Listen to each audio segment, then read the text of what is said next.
Yo, Proffy. Saw your latest video on the Hitler thing.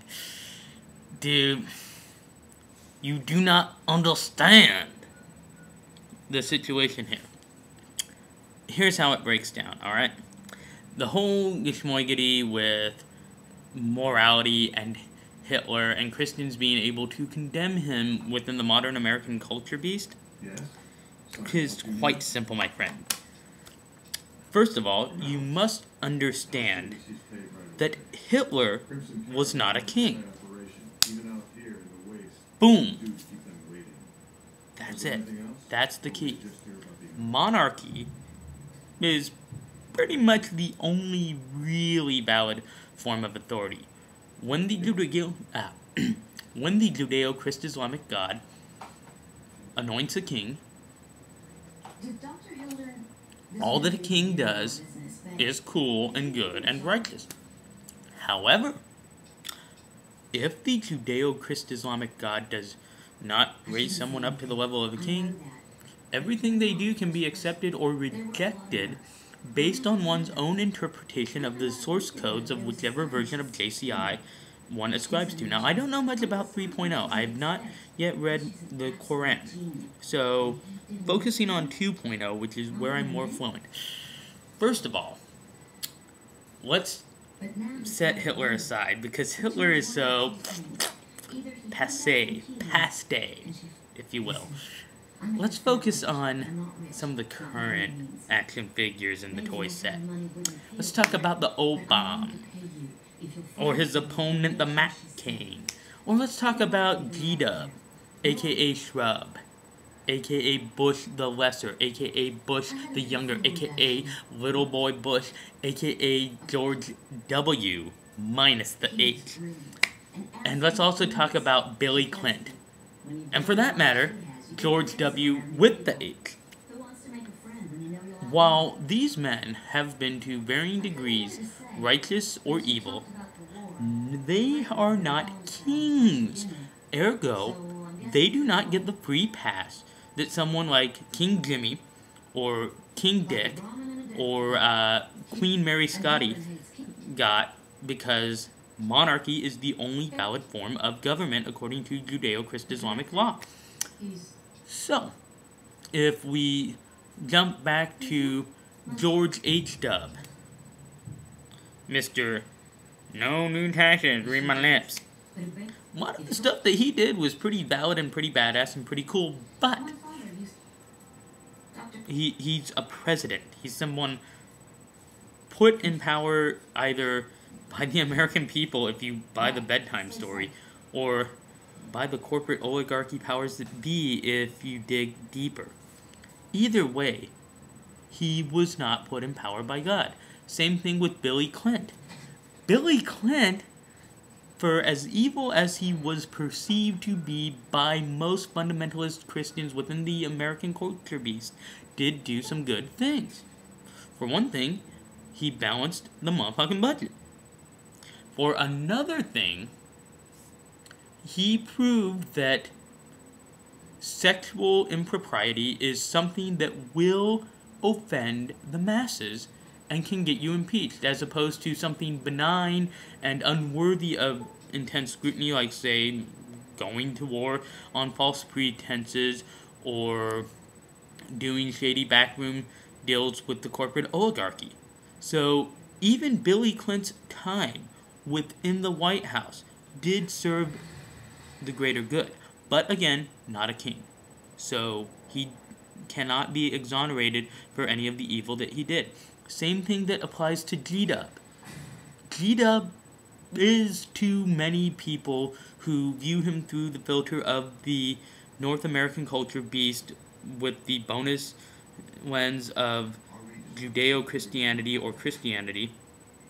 G-Dub is considered a good and righteous man. I know people who have told me point blank that one of the reasons they liked him so much is because he actually discussed the problems of evil and talking about going after evil men, which one could say is a really effed up way to paint your enemy in the bleakest terms so that anything you do to them is completely justifiable. And there's really nothing that he ever did in office that could be considered immoral or wrong in a Judeo-Christ-Islamic context. For one thing, the Patriot Act, also called the Treason Act, is something that strips away a lot of the privileges or pseudo-rights that Americans think they should have. And it reminds people that your personal liberty is worth sweet fuck all to the security of your country, and that you should not be so arrogant and headstrong to presume that what you do in your private life should not be scrutinized by strangers. Those who decry the Patriot Act and the laws that have come from it, that whine about privacy and their so-called rights, their pseudo-rights, which are really privileges, are selfish people who do not understand morals or values or life or what it means to live within the Judeo-Christ-Islamic ethics.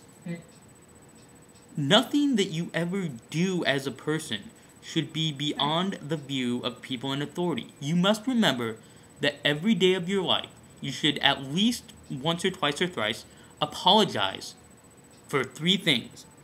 The fact that you are alive. You should feel ashamed of yourself. The fact that you are a human being. You should loathe yourself and look in the mirror in disgust. And finally, the fact that you were created through some form of sexual communication. You should want to die and burn forever and experience unending pain because, according to the Judeo-Christ-Islamic philosophy, human beings are the sickest, most horrid abomination to ever be created. Remember that. Remember that nothing you do should ever be assumed to be less than evil and sick and aberrant. And once you can accept that, once you can accept that you deserve to be spied upon because it makes sense for any rational person to assume that you are up to something evil and sick and wrong, then you can let go of this bullshit idea that you should have rights or inalienable rights, which don't even exist.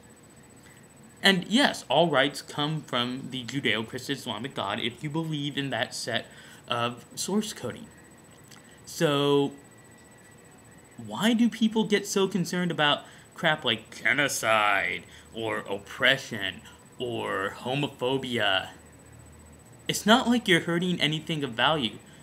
If 15 million people die, it's just human fucking beings. Who cares?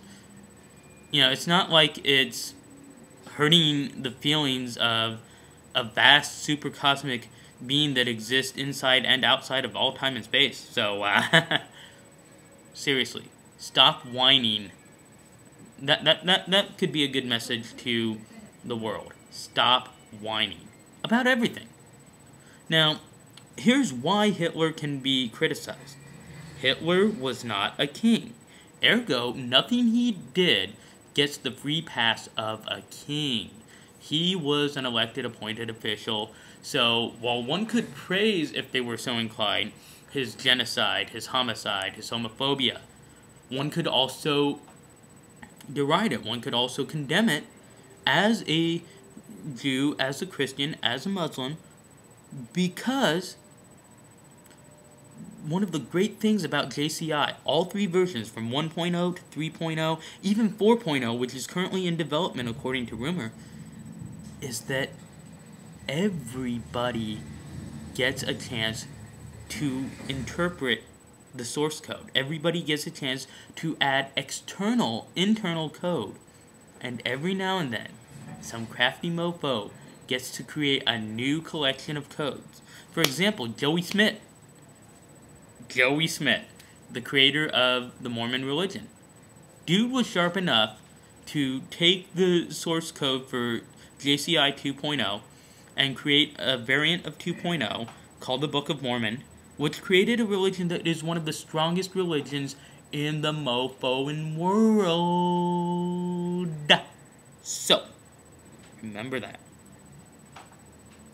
And on a more important note, if we want to get back to a stronger, more validly moral America, or planet, we need to abolish the Electoral College and the voting process. We need to abandon the concept of an American president, and we need to ask Jesus to appoint an American king. I personally would nominate, or not nominate, but I would suggest people worthy of God's anointment would include the Bush family, the Clinton family, and the Palin family. Out of the Bush family, I would say Jebediah Bush would be a reasonable person to be selected by God to be a king of America. Out of the Clinton family, I think that Chelsea Clinton and her husband could sit on the American throne. Chelsea Clinton being the queen, and her husband being the king, and their offspring being the first crown prince or princess of the American Empire. And off of the Palin family, I would personally be comfortable with Queen Sarah Palin of the United States. And all we'd have to do is take anybody who feels that there is such a thing as rights, inalienable rights, or a need to have our leaders elected, take them out into the field, and execute them in the name of Holy Yahweh, Jehovah, Allah. And anybody who thinks that anything that I have suggested is a bad idea, aberrant, or wrong, maybe you're just not enough of a Christian, Jew, or Muslim. Maybe you believe something else. Maybe you'll believe something better.